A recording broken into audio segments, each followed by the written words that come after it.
Tell me about how you first met, because you told me that there's a story that takes a while, but how did you first meet? I was 14 years old and I lied about my age so I could get a job at McDonald's. Oh no. And he was a manager at McDonald's. He Really? was 18 years old. Oh. And that's when we first met. We were friends for a long time. Yeah. And then when I turned 20 and he was 24, we started dating. And we dated for about a year and a half, but I planned to travel. And so I went away for 8 months traveling around Europe. And we said, if it's meant to be, it's meant to be. And off we went and went our separate ways. Oh no. And we both met other people and got married and had children. And 15 years later, we bumped into each other. And I had been single for a few years. And he was newly single and we reconnected. Wow. I don't know where to go. What's your opinion on that? Yeah, the story's accurate, but she left out the part that we each had 2 girls. So there were 4 girls in the house, plus mom. That was 5 girls, and me being the only male, it took a bit of adjusting. Oh, so these are like your kids? They're like all girls? All girls. Yeah. Yes.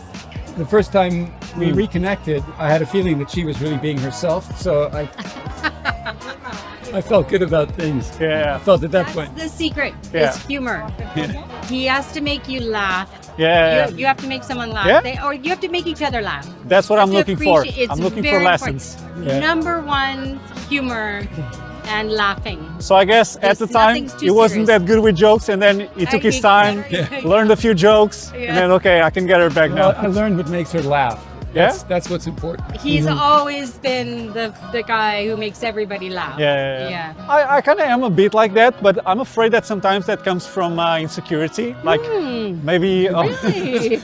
I'm not saying anything about you. Peel away the layers. I'm talking about myself here. I'm like. I know you're accurate. I'm sure it's a coping mechanism. Yeah, I think so. Which sometimes can get you in hot water because you might say the wrong joke at the wrong time. It's to true. The wrong people. You have to read the room. That's so important, right? It's also an excellent way to cope with stressful situations and when things are tough.